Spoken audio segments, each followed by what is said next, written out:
Atari just reinvented the video game. Atari Unlimited. Atari Unlimited. Atari Unlimited. Greetings, everyone, and welcome to another Atari Unlimited. This is the show where we talk about all Atari all the time. I'm your good buddy, your good pal, Amigo Aaron, joined by Mr. Atari himself, the Brent. Hello. Hello, how are you doing, Brent? I've been better, but I've certainly been worse. It sounds like you had a great week, and there's nothing better to top off a week like that than some Atari Unlimited. Now, Brent, I'm excited about this week's episode. Yeah. And I'll tell you why. And you brought this up yourself last time we did Atari Unlimited. And what you brought up with was that every time we've covered Atari in these first few shows, it's been sort of calamity after calamity, a nonstop destruction and pain, because we've covered stuff like the Jaguar and the 130. But this week, we're going to talk about the time that Atari ruled the world. Yes. When Atari was #1 with a bullet, when everyone was chasing Atari because they were so awesome. And we're going to tell you how it all came about, because we're going to be talking about this beauty right here, the Atari VCS, a.k.a. the Atari 2600. Before we get into the history of and how it all came to be, now granted, you're several years younger than me, so Yes. what are your earliest memories of the VCS? Well, as you know, our cousin had one. Yeah. And I do remember several games from it. I remember playing the heck out of River Raid. Yeah. Kaboom, Combat. Those are the main three that I have vivid memories of. Sure. And River Raid was one of those games that locked me in as a video game player for life. Yeah. So that was, if I had to point to the most influential game in Atari, for me, it would have been River Raid. But Kaboom is way up the list, too. Yeah, both very, very popular games you talk about there from Activision. So, we're just going to jump right in, because there's sort of a lot to get through here. So I'm not going to go super deep into the woods. There's some interesting factoids, I think, that Sure. may be overlooked. So, let's talk about the early days of Atari. Of course, Atari was founded in 72 by Ted Dabney and Nolan Bushnell. And, of course, they released really what you would consider, now this is arguable, but they released what's considered the first viable arcade machine, money-making machine, which was Pong. Sure. And I mean, a video game. Obviously, there were plenty of amusement machines, for decades and Absolutely. decades before that. So, Pong, once it was released, was copied ad nauseum in the arcade. Yes. For the obvious reasons. It wasn't... Once people got a hold of the technology and saw how it worked, it wasn't that difficult to clone that. And, of course, the next logical step was to make some sort of Pong-based system for the home use. And so, which Atari did. But that was also, that was cloned to a ridiculous degree. Yes. Everyone and their brother had a clone of Pong. And we should mention that, even the original Pong, you could trace it back to the original Odyssey. That's a whole other story there, the way the original Pong, because, there's an argument to be made that Bushnell sort of forked the Pong, the whole concept of Pong, but we're not going to touch on that this week. So, the boys at Atari, especially Bushnell, they knew that having consoles that played a game or two was not going to make you that much money in the consumer market. And so what they thought about doing was some sort of home game machine or game console that would play multiple games. The problem was that in the early 70s, microprocessors were expensive. You're talking a couple hundred, you can talk $125 and up for a microprocessor that could do the job. Yeah. That changed in 75 when MOS Technologies introduced the 6502 processor. Now, 6502, which went on to be in, everything. It was in Apple machines, and it was in other video games. It was in a lot of home computers. It came out, and this was one of the reasons it was such a incredible value. You could get those things for $25. Yeah. Now, that's a good deal, but most people thought that was still too much to make money at home. So MOS Technologies and Atari got together. They're like, listen, what can you do for us? Well, Moss Technologies is preparing to release a processor called the 6507, which was a cost-reduced version of the 6502. It had fewer, I believe it had fewer banks of memory, or fewer memory lines. So you got that one at a discount. And Atari negotiated with Moss Technologies. And get this, they were getting these things for $12. Woo! So if you think about it, this is, by the way, I've never really dug into the guts of the machine like I did this week. It's interesting to see how microprocessors came from hundreds to into the tens and 20s, and now you're getting them for $12. Yeah. And it shows you why the 6502 and 6507 were so popular, because really, Moss Technology really did solid when they brought that thing down. So this is when they started toying with the idea of having and looking at the concept of having a home computer. In 75, the later part, they brought in a guy named Joe DeCure, who was hired by Atari to debug what they were working on, their prototype. And so he had, get this, so you've heard the term Stella, that's what the big time emulation software for Atari was called. The reason they call it that's because that was the name of the prototype console, and it was named after Joe's bike. Now, I've tried to find more information on this, and I'd like to. And if I ever come up with anything, I'll let you know. But I thought that was an interesting. I always wonder where that came from, because I just assumed it's just like Amiga, just like chicks at work, people's wives. So once they fooled with the first prototype, they kicked it on the second prototype. Around March of 76, they finished it. Get this. This is a great tie-in. One of the guys that were working on the second prototype was Jay Miner, father of Amiga. He created the interface that hooks you up to the television. It's called the TIA, the Television Interface Adapter. That was Jay Miner's. He was the guy that really put that together. So something unfun happened. Atari needed money, because to put this console out, it's going to cost some bucks they didn't have. Sure. So it was time to make that deal with Devil Number One. And so in October 76, Nolan Bushnell talked to Warner Communications, and Warner purchased Atari to the tune of $28 million. Woo! Okay, now, that money was to go to working on the prototype to get a console ready. So Warner provided an additional $120 million to finish the project. So they were in for $148 million on this, but they bought Atari at this point, so they're working on their own thing. Now, something funny happened on the way to release the console. Somebody else released a console, and that was the Channel F, which came out in 76, and it debuted, and it was the first cartridge-based console. Now, if I have touched the Channel F. I've never played a Channel F, and it's one of those things I don't own. But I have played it. We played on ARG a couple years ago, a couple times. And the games they definitely have an interesting look and feel to them. But you could tell that really it was a pretty archaic game machine compared to what the Atari would become. I'm sure it was a rush to market to be first.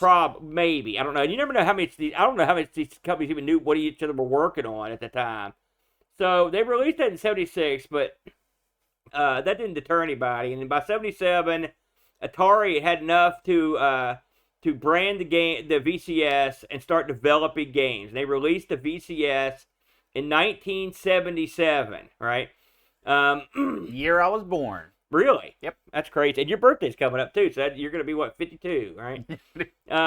So get this. It's quiz time. Are you ready? All right. What was the price that the Atari debuted at in 1977? The debut cost. I know it was crazy. And let me tell you before you answer. All right. You got what's called the Heavy Sixer.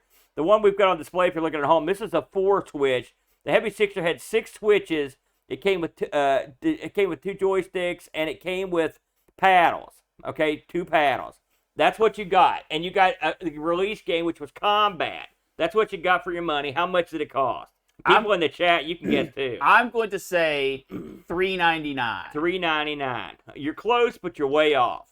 They brought this thing in for $199. Now, Whoa! that sounds great. Because this is 1977. Sure, I know. I It's a looked crap this up. ton today. In today's money, I couldn't believe this. I had to double check 3 times. According to the calculations, but the way everything works, by today's money, $200 in 1977 is $1,063. Yeah. Does that seem right to you? Well, $1,000? yeah, it does. It does. Because I mean, this was new. This was something that had not been done to this caliber before. Right. Well, and like you said, you get a crap ton of stuff. That's why I thought it cost so much. it's funny that when you think about consoles like the Neo Geo and the 3DO, where people thought, man, this thing cost a fortune. And it did. But the Atari, I mean, this was no cheap date. It's amazing to me that our uncle, who lived in a trailer out Cabin Creek, somehow scratched together the money to get an Atari. So anyway. Well, he definitely didn't get one in 77. Let's talk about, before we get into it, fair. let's talk about the console itself. Now, again, the original console was called the Heavy Sixer. The one I've got here is the 4-switch. I don't have a Heavy Sixer, I'm afraid. But the Heavy Sixer had 2 additional switches in the front. And there were difficulty switches that got moved to the back of this one. And a much cheaper switch. You've got your cartridge slot here, and you've got your joystick ports around back. And the joysticks for this thing, of course, are legendary joysticks.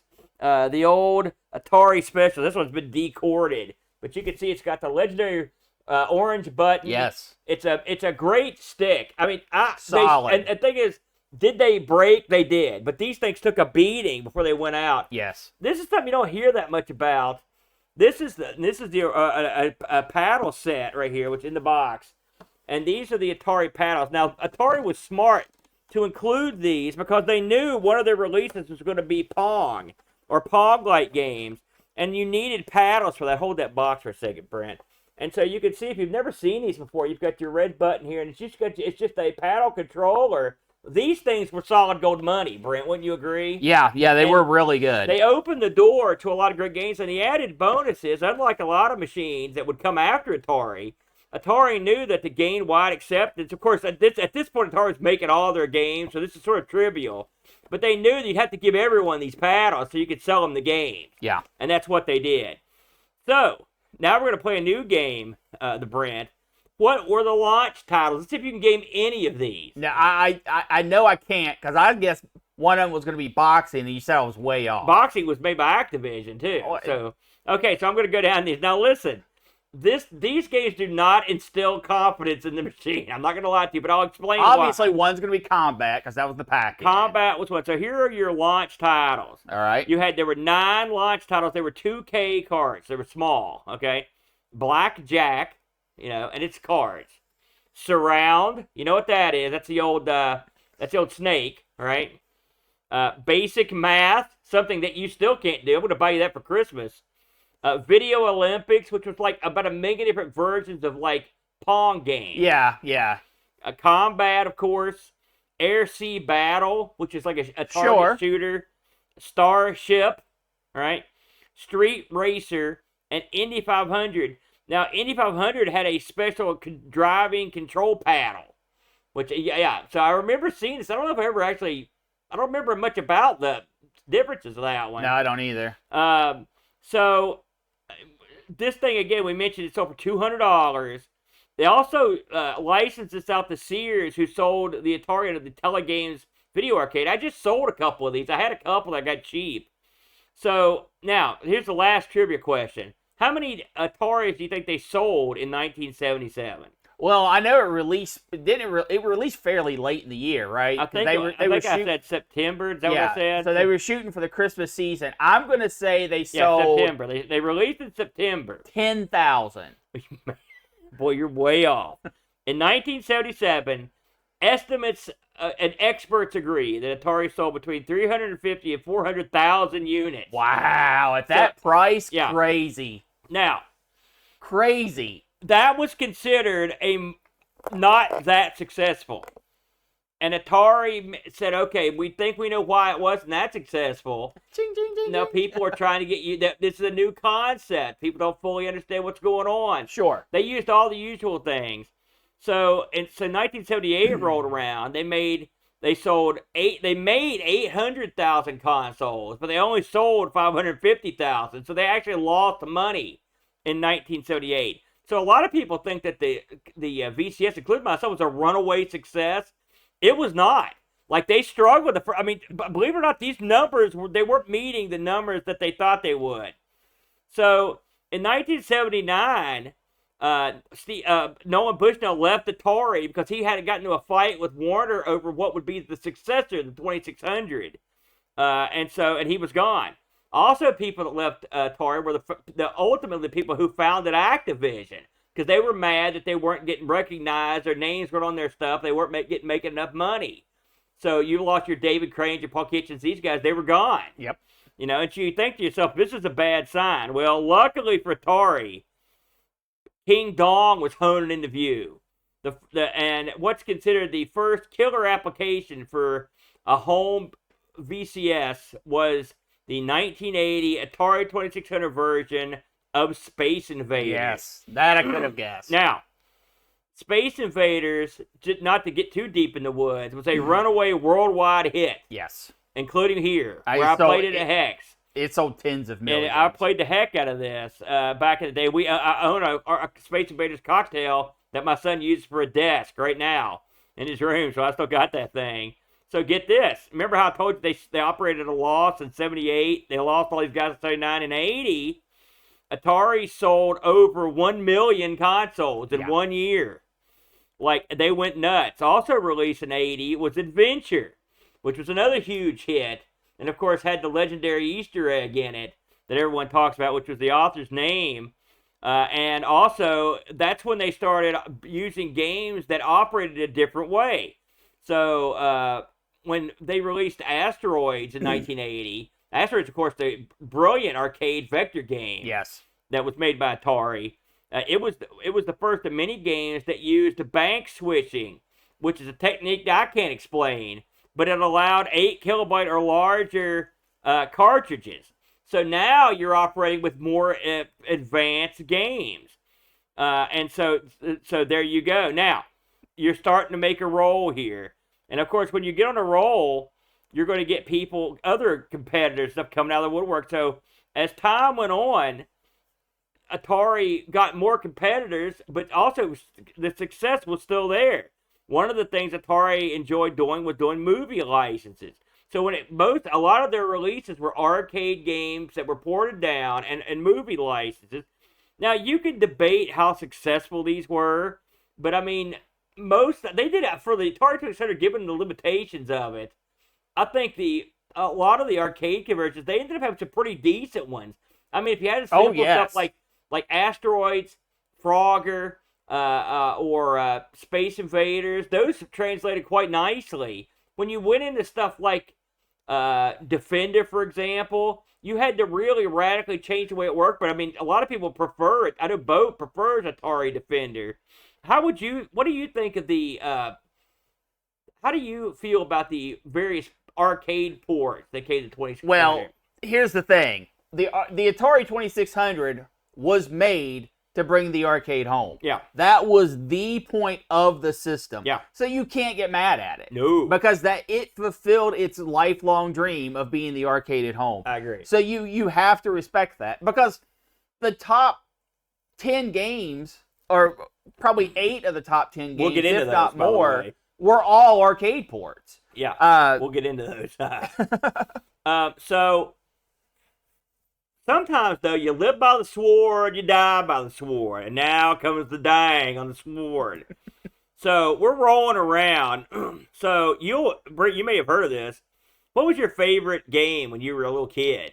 River Raid. No, it was. You didn't have River Raid trash can, River Raid bed springs. You mean out in anything? Yeah. Oh yeah, Pac-Man. Pac-Man, you may have heard, was a huge, probably still the biggest video game of all time. Man, it's up there. And so there was a lot of hype around its release on the 2600. So Atari began to do the dumbest crap that I've never understood. All right. Now, a lot of people complain about the Atari version of Pac-Man. There were complaints back in the day, right? But everyone I knew had it, and everyone I knew played Oh, it. yeah. Okay? Yeah. Now, no one was like, this is exactly like the arcade, but we were used to that. Yes. So this was less We were of a- conditioned. This has been blown up over the years into a bigger story than it was when I was a kid and had Pac-Man. But I mean, I will admit, there were rumblings that it wasn't the best.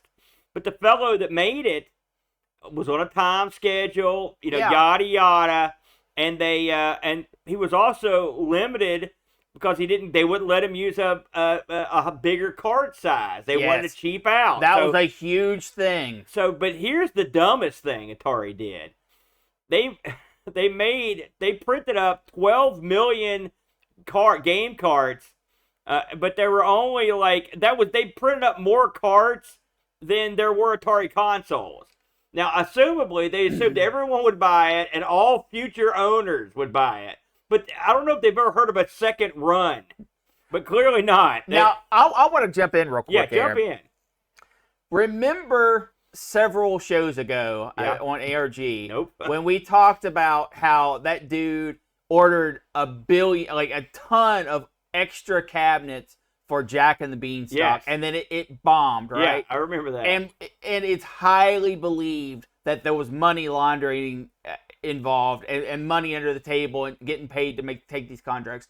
I have to wonder, especially considering where Atari was at this point in time, if there wasn't some of that going on. And Jack and the Beanstalk, I'll buy it.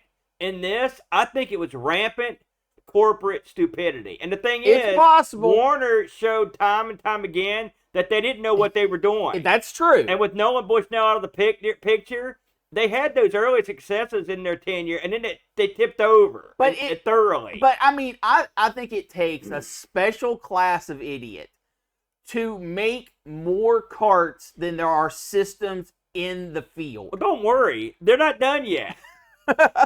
So, with all that said, Pac-Man sold quite well. Yeah, it did. The It's problem so great. is they were stuck with 5 million unsold carts. Think about that for a minute. Just the storage of that many cartridges. Yeah, it's insane. So they sold 7 million cartridges though. If they just made 8, they'd been okay. They Laura Croft it. They Yeah. said, what do you mean we didn't sell 80 million copies? Yeah. So and as if to say, hold my beer. They got a deal going for the movie rights for the license for E.T. Now, I was talking to somebody that said the E.T. people don't get it now, but this movie was the biggest movie of its era. Yeah. Like I went to see that with my mom, and we cried at it. It was just me and her. This movie got over. It got over. Huge. And so Atari overpaid for it. They paid $20 million for the license for E.T. Okay? Then they said, okay, we've got to get this out for Christmas. We've got 5 weeks. Who can we call? Who's the craziest man on earth? And they asked for volunteers, who could do this? And one man raised his hand, one crazy man. Close, but not how the story actually goes. Go ahead, jump in. They actually, because the person who actually did the game, Yeah. of course, Howard Scott Warshaw. Yeah. That's He the crazy was man. not the first choice. Okay, get into it. His boss was actually called beforehand Yeah. and said, listen, we need this game done. We want you to do it. I can't recall his boss's name right now, but I for reasons later, I'll tell you, I know why this is true. And he said, no. He said, what you're asking is impossible. And Roy was like, okay, thank you for your time. We understand. Hung up the phone. Me, Ray. Who'd I say? Roy. Oh, sorry, Ray. Picked up the phone, called Warshaw, and was like, listen, man, can you do this in 5 weeks? And he was like, sure. And they flew him, that he had 36 hours to design the game. Not make the game, but design the game. And they put him on a jet and flew him out to Spielberg. Yeah. And said, pitch it. Pitch Yeah. it. You had 36 hours. And Spielberg was like, this is kind of crap. He said, I mean, I like Pac-Man. What's this? And Warshaw was like, Mr. Spielberg, listen, E.T. is going to change the world. The story's wonderful. It's going to make this huge splash. We need the video game equivalent. And he did it. And Spielberg was like, I understand what you're saying, and I agree, go make the game. Yeah, I've heard some of that. And there you go. Now, E.T. went on to be a magnificent success and was beloved. No. Oh, it was. No, The movie was. So E.T. Did make it to the Christmas holiday shopping season. And, of course, Atari being Atari, they're like, listen, we've got a game that was made in 5 weeks. Just to be on the safe side, better print up 4 million cartridges. Well, they managed to sell 1 million. And to be fair, they had less of these sitting around than they did Pac-Man. But they were stuck. And so what happened was, and I can attest to this, so now we begin the thing that some people get sick of hearing about. But, I mean, it happened in America. It is what it is. And it was the Great Decline, the video game crash. And it was totally real. Now, can you blame E.T. and Pac-Man for this? No. No, absolutely not. But what you can blame is, by now, you've had, of course, Activision led the way, but you had a lot of third-party software. I was surprised, Brent, when I read that, it was 83, third-party software was responsible for, half the game sales on the Atari. Now, this sounds okay. And listen, you had Imagic, you had Parker Brothers, of course, you had Activision. You had some good people making third-party games, but anyone can do it. And anyone could name whatever price they wanted, and so what happens is you get some duds that come out. And it wasn't just on Atari; it was on every system that was out in the day. Yeah. So let's do some numbers here. By 82, Atari had sold 10 million 26 or VCSs, which is incredible. All right. At its peak, Atari VCS units were selling for $125, but get this, I'd never heard this until I read it. They only cost $40 to make. So they were swimming in cash. They were the profit margins were great. Now here's another one: game cartridges. You could sell them for between $15 to $25, usually around $20. It only costs $5 to make them. Yeah. That's including the packaging. Well, and that's one of the reasons why you saw so many Atari commercials, was because they could flood the airways. They had the capital to do it. Well, guess what happened here? Unfortunately, so Atari at this point had decided they were going to start working with the 5200. In 82, they rebranded the VCS to what we now know as the 2600. But keep in mind that all the way up to 82, everyone called this the VCS or just the Atari. Yeah. Most people didn't even call it the VCS. Yeah, it was just the Atari. So when they decided they were going to release the 5200, they rebranded to the 2600 to go along with the naming nomenclature that was going to be the 5200. So here's something you probably didn't know. Things went south in 83. So get this. I heard rumor about that. Between 83 and 84, so in 83... they lost something in the neighborhood of $440 million at Warner on Atari. So Atari lost that much. In 84, by halfway through the year, they'd lost $550 million. Yeah. So between 83 and 84, Atari lost $1 billion. Yeah. And a lot of that is because they were so caught up. They were so used to being flush with cash that they had no concept of not doing something to the moon. Well, they also didn't know what they were doing. Well, this that's what I mean. Plagued Warner. And here's an added bonus. Now, you can talk about how much this may or may not have affected Atari, but at this point, people were starting to clone their system. Yes. Coleco had, which I've got this. It's a Coleco had a thing Coleco had a thing you could hook to your 2600 or to your ColecoVision that would play Atari cartridges. There was also the Gemini, which was a standalone Atari clone. Intellivision had a clone, which I've also got, that you can play Atari cartridges in. So now you can play Atari cartridges on tons of stuff that's not Atari. You know how much impact I think that had on the market? I don't know. 0. I think big old goose egg. Here's the thing. when you're Atari and you're not making money on the hardware and you're not making as much on the software, it's a problem. Yeah, oh yeah. You know, so it was a huge problem. So eventually, in 1984, it was time for, once again, he always plays a role in our show. Warner sold the assets of the Atari Consumer Electronics Division. Now, keep in mind, but at this point, Atari Arcade Division was different. Yes. Warner sold the assets of Atari's Consumer Electronics Division to Jack Tramiel, Angry Jack, in 1984 for $240 million, which means that was a getting out of here price. That exactly right. Yeah. So what did Tramiel do? Because we're not doing the 2600, by the way. We're not just getting into more history randomly. In 86, under Tramiel, they released a low-cost 2600 model, a 2600 Junior. Yep. For $50. That's Yep. $49. It was backwards compatible, but they also released a 7800, which was supposed to compete with the NES. Now, we're not going to get too deep into the woods. It didn't happen. But the Junior was surprisingly still pretty successful. And Atari games, because there were so many and they were so well known, they lingered. Yes. Atari VCS games lingered for years and years. Absolutely. So, Brent, here's a fun fact for you. Production of the 2600 ended in 1992. Oh my gosh. With an estimated 30 million units sold across its lifetime. Just to put that into consideration, Yeah. the Atari came out when I was born and stopped production when I entered high school. Yeah. Holy cow. Now, let's see if you can get this one. You'll never get it. What was the last official Atari 2600 game release? And now, Grant, we're ignoring the modern releases. Sure. Of its era. What was the last official release? I will say it was a billiard sports game. No, it isn't. But so listen, it's 1990 and it's time for Clax.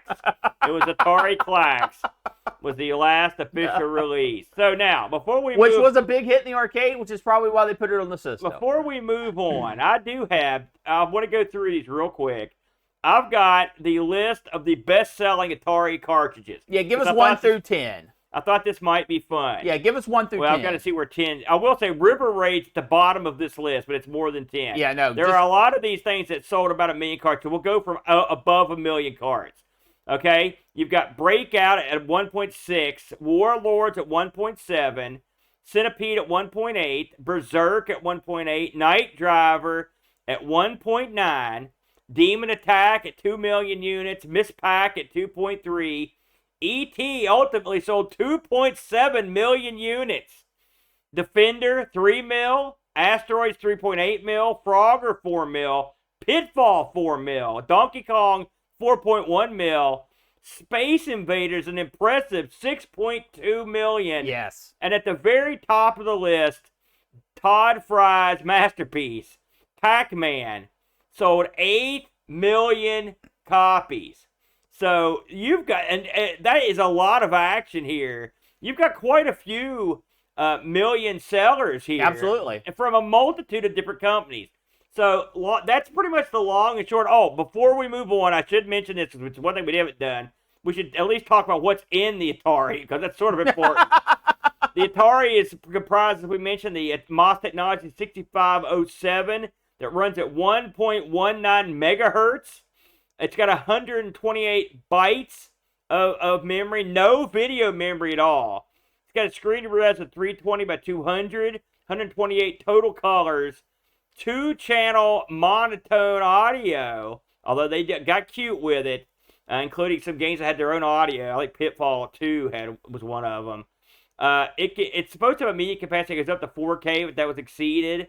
It's got 2 joystick ports. It handles paddles, and it has a 120-volt input. There you go. That's the dry stats on this thing. It was a real game changer. And speaking of game, we had to pick a game that sort of exemplified the power and might of this machine. And Brent, you picked it. What did you pick for us? I picked Yars Revenge. Which, by the way, this was a million seller. Yes. Well, there is a reason why we went with Yars Revenge here. This was when you named over that list, right? Yeah. Those were almost all either arcade clones Yeah. made by someone else that wasn't Atari, or had a licensing agreement attached to it. Yars Revenge You're not is wrong. the highest selling Atari all in-house video game. And it wasn't supposed to be. Yars Revenge was supposed to be a Star Castle port. And Which is a great game. yes, it is. Our good friend, our hero of the day, Howard Scott Warshaw, put his efforts in and said, listen, I cannot do Star Castle on the Atari. I can't do it. But I can give you a Star Castle-like game. And that is how Yars Revenge came to be. Now, I'm going to hit a few Easter eggs right off the bat before we go into the game proper. Easter egg number 1, this game has an Easter egg in it. If you are able to shoot the enemy ship without firing your gun, with your missile, of course, as it's flying through the neutral zone, and then line up perfectly on a line that appears in the cutscene, it will show Howard Scott's initials. It will show them both frontwards and backwards. Backwards? That's kind of odd. No, it's not, because Yars Revenge is Ray spelled backwards. And he wanted to be sure that people caught on to that. Because at this point in Atari, this cutesy stuff, this throwing the extras into the game, was deeply frowned upon. Yeah. And I'm talking get you fired frowned upon. So Ray kind of, I don't know why I keep saying Roy. Yeah.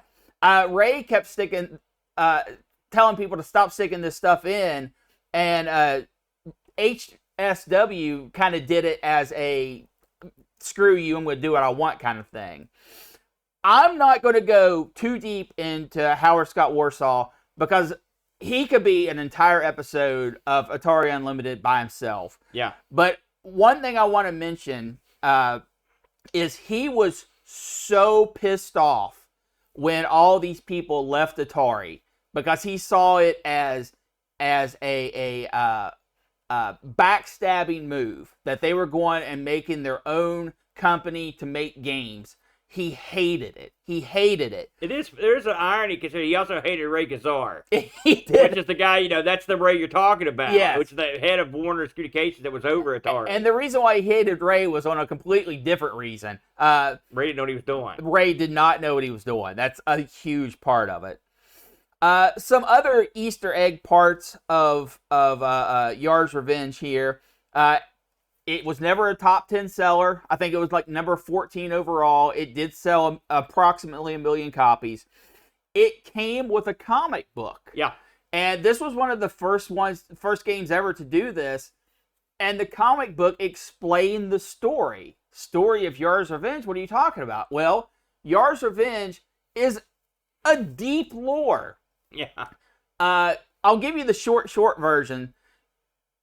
The humans of Earth were in the future a space traveling species, and they had fueled up their spaceship and they were ready to go out into space. And when they were doing all this, a fly got on the ship, right? So the ship flies off, it's flying through space, and it smacks into radiation. Kills all the humans. But the fly on board not only survived, mutated, and basically made his own race, his own species, propagated throughout the universe. The neutral zone in Yars Revenge is supposed to represent that radiation field that he came from, in part.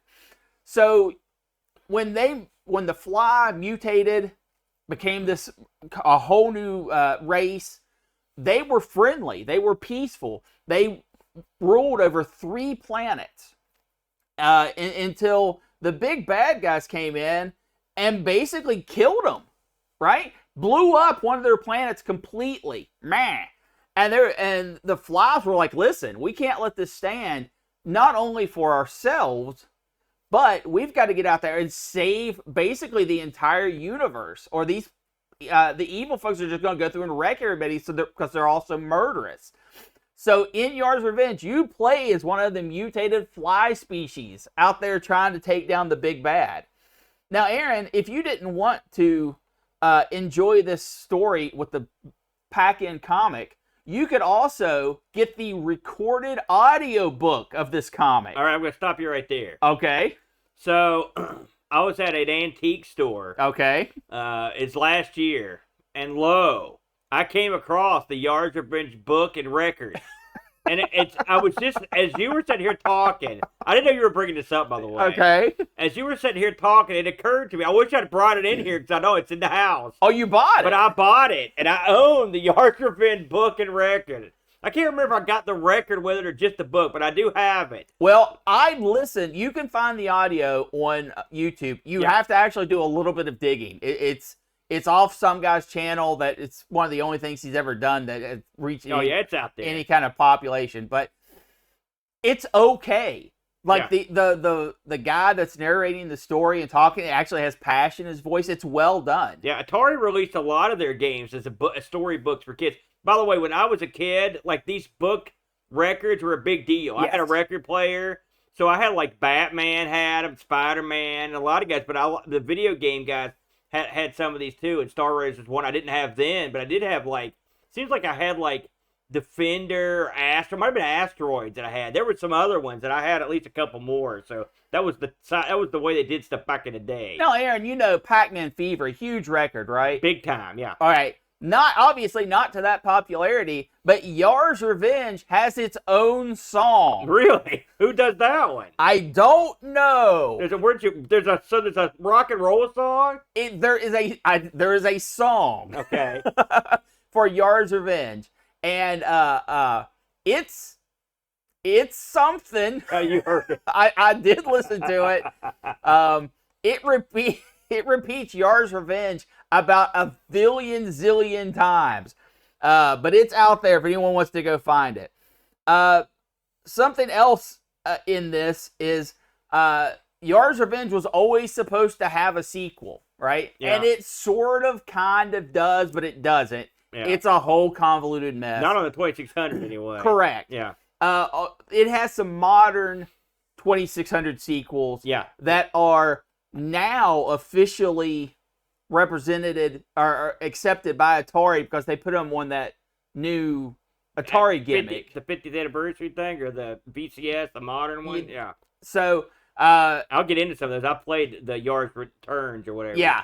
So, it tries to capture more of that Star Castle feel. It's more of a circular thing instead of a left or right thing.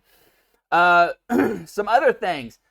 Like you were saying on the Atari didn't want to put more memory in their games, right? Right. This is a 4 kilobyte game, and he was so tight for space. Now this is one of the things everybody knows. The neutral zone in the middle of the screen is code, binary code from the game because they wanted to have an effect there. And they couldn't graphically put anything else in. So it's actually part of the code of the game. It's quite brilliant. I mean, because it does a great job of serving as I won't say barrier, you go through it, but whatever it is. It's the graphical neutral zone. flourish. Yeah. And the way the colors, it's actually one of the more colorful graphics you're going to see on the 2600, the way that so many colors cycle through it. And I took a deep dive into how this is done. And I'm not going to go in depth on it. But what you're seeing is if there's black on the screen, that's a 0 in the binary code. And if there's color, that's a 1. Yeah. And then they shaded that, and it's only every other line of code because Ray was afraid someone would get a hold of this and take it apart and figure out the code by the middle thing. Of course, that never happened. So Ray was the one that was worried about that happening? Yes. So they actually explained this to him then clearly. Yeah. Well, Howard said, listen, Ray, it's fine. Yeah. If someone does this, Hire they them. deserve to have the code. Yeah. It has been tried. It has been tackled in a modern setting where you've got full resolution and can do all kinds of nutty tricks, and it's still not obtainable because it's only every other line of code.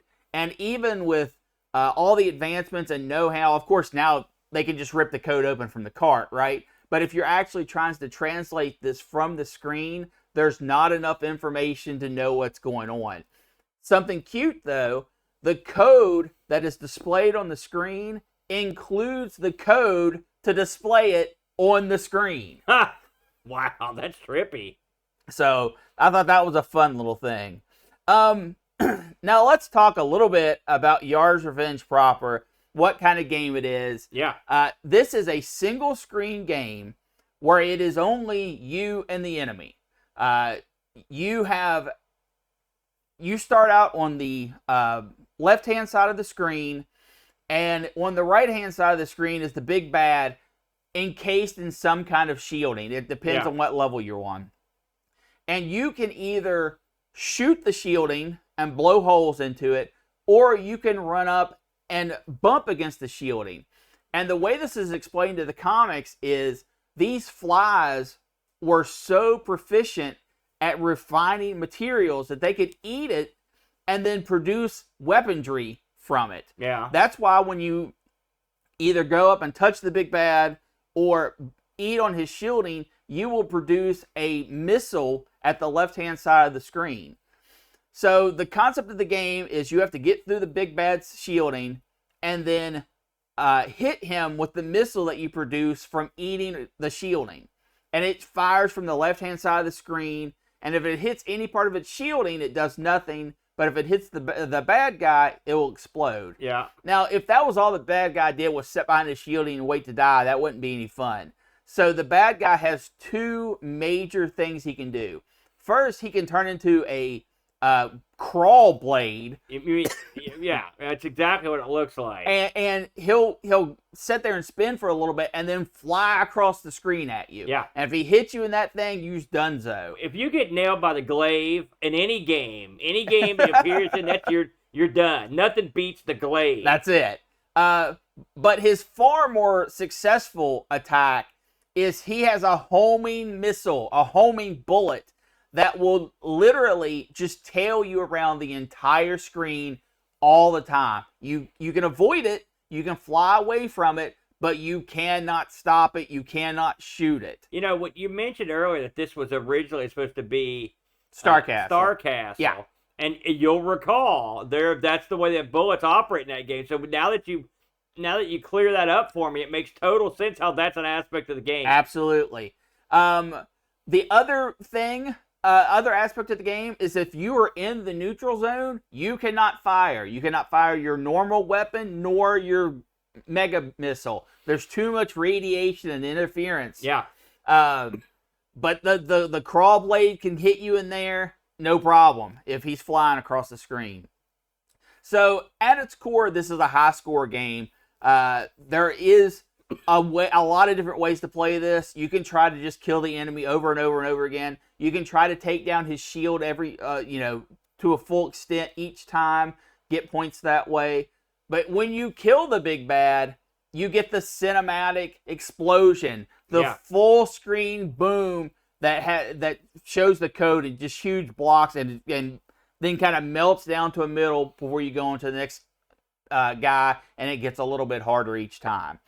Fun game, Aaron. Yeah. I know you played this one back in the day. Yeah. What do you think about it? I love it. It's a great game.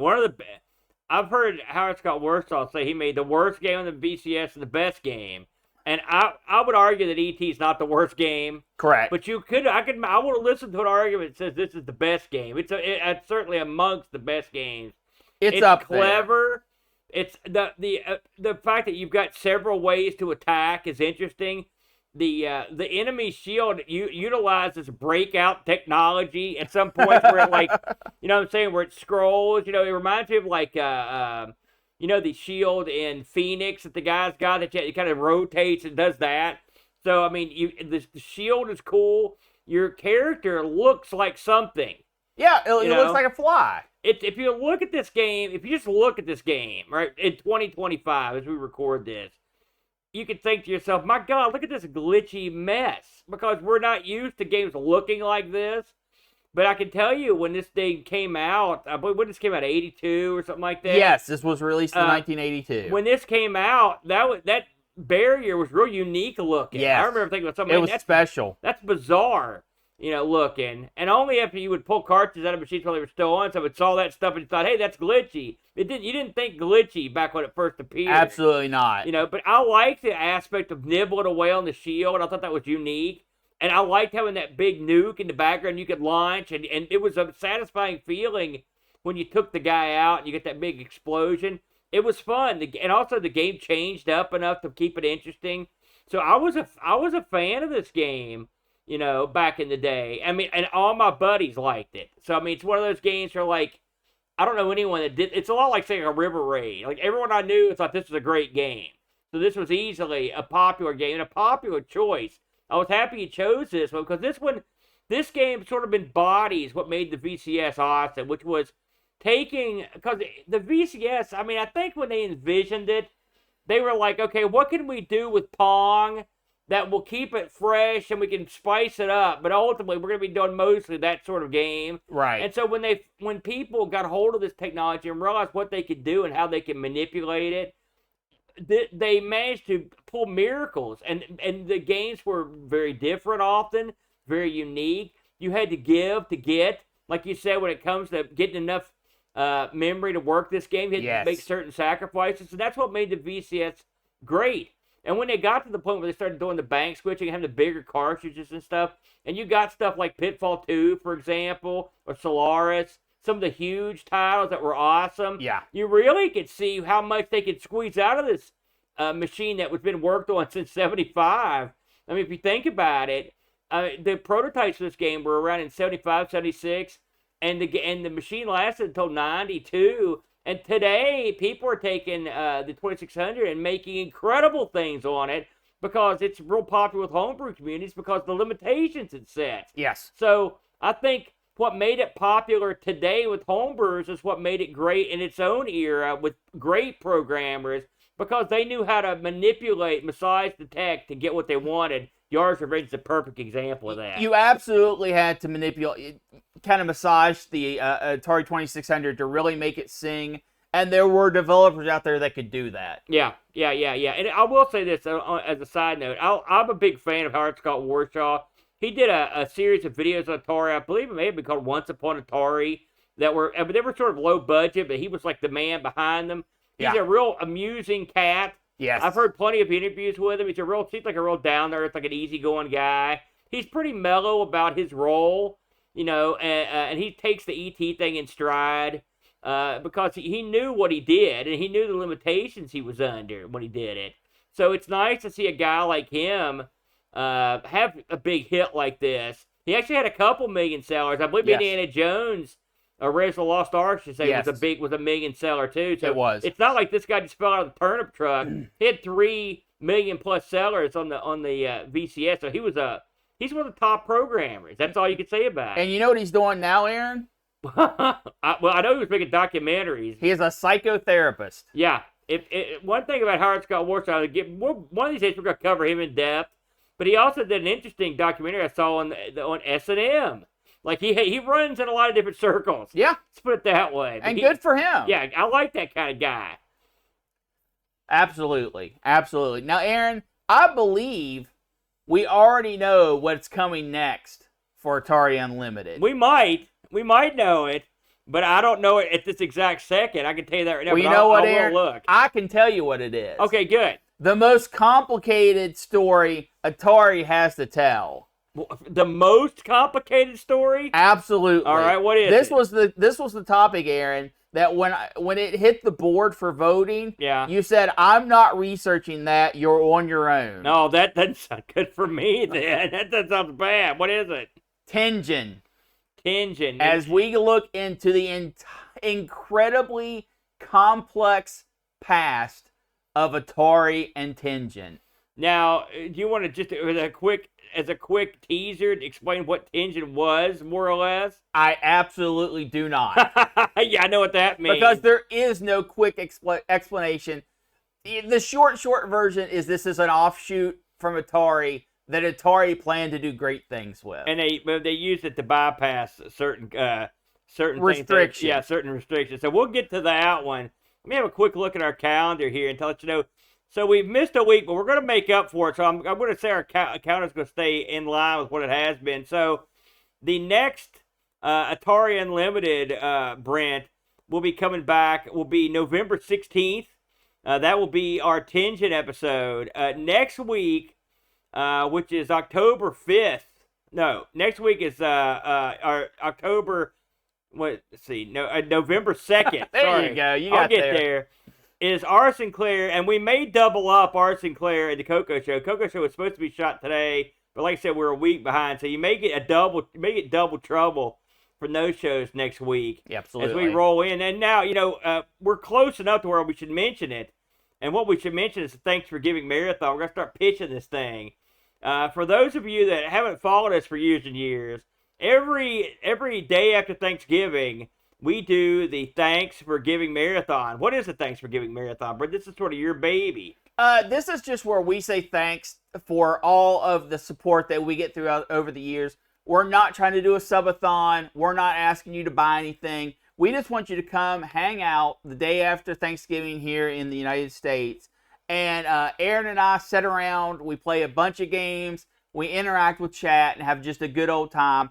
It's designed to be, at least for you guys, a no-stress event. Pop in, pop out whenever you want. And we're going to be playing just a ton of games. We're going to open it up this year. Thanks for Giving is going to be November 28th. I think we usually start that thing about 9 a.m. on...